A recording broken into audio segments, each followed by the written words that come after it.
Hello student, myself Dr. Akhilesh Gupta, Physiotherapy faculty at Indira Gandhi Institute of Paramedical Sciences. Today we will start our new topic, knee joint. Knee joint is also known as GNU. जैसे कि हमने hip joint की बात की थी तो उसको हम कॉक्सा बोलते थे हिप को, तो उसी तरह से नी जॉइंट को हम जीनू बोलते हैं। It is the second major joint of lower limb. तो अगर हम लोअर लिम्ब की बात करें तो ये उसका दूसरा सबसे महत्वपूर्ण जॉइंट है। This joint is formed by the attachment of femur and tibia bone. तो ये किन दो बोन के मिलने से बनता है? फीमर और टिबिया बोन के मिलने से बनता है। It comes under the category of diarthrodial यानी कि साइनोवियल कॉन्डाइलर जॉइंट। तो अगर हम इसकी क्लासिफिकेशन की बात करें तो ये डाईऑर्थोडियल यानी कि मूवेबल जॉइंट में आता है, साइनोवियल जॉइंट में आता है, ठीक है, और कॉन्डाइलर जॉइंट में आता है। It is the most often injured joint in human body. तो अगर हम बात करें कि ह्यूमन बॉडी में सबसे जल्दी इंजरी किस में होती है तो वो है आपका नी जॉइंट। नी जॉइंट में सबसे ज़्यादा इंजरी होती है। फ्रैक्चर के केस ले लीजिए, लिगामेंट इंजरी के केस ले लीजिए, मस्कुलर इंजरी के केस ले लीजिए, तो सबसे ज़्यादा जो होते हैं वो नी जॉइंट में ही होते हैं।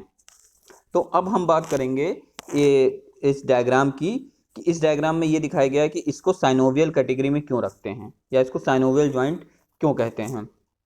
क्योंकि साइनोवियल जॉइंट की एक खासियत होती है कि उसमें आर्टिकुलर हाइलिन कार्टिलेज होता है, बोनी एंड पे जॉइंट कैविटी या जॉइंट स्पेस होता है, ठीक है, साइनोवियल मेम्ब्रेन होता है, आर्टिकुलर कार्टिलेज होता है, ठीक है, ये सारी चीज़ें होती हैं। साइनोवियल फ्लूइड होता है, ये सारी चीज़ें होती हैं जो इसको साइनोवियल जॉइंट कहने के लिए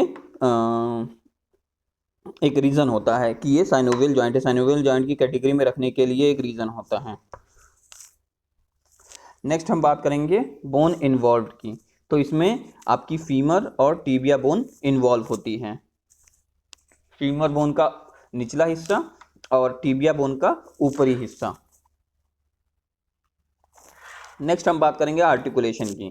तो knee joint is formed by the articulation of condyles यानी कि lower end of femur which is convex in shape and condyles यानी कि upper end of tibia which is concave in shape.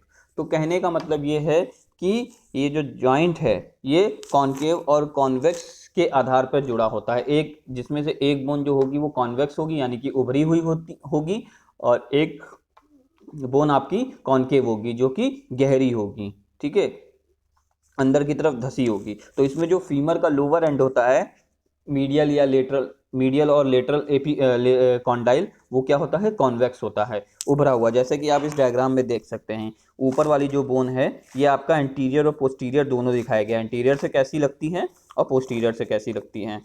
तो ये आप देख सकते हैं, देखिए ये उभरा हुआ फीमर का जो लोअर एंड है कॉन्डाइल, मीडियल और लेटरल कॉन्डाइल, देखिए उभरा हुआ, निकला हुआ है, तो ये है कॉन्वेक्स, ठीक है। और आपका जो टिबिया का अपर एंड है, ठीक है, वो है आपका देखिए कॉन्केव यानी धसा हुआ है, अंदर की तरफ गहरा है, ताकि इसमें जो कॉन्वेक्स है, फीमर का जो कॉन्वेक्स वाला पार्ट है वो अच्छे से फिट हो जाए, ठीक है, वो इधर उधर ना खिसके।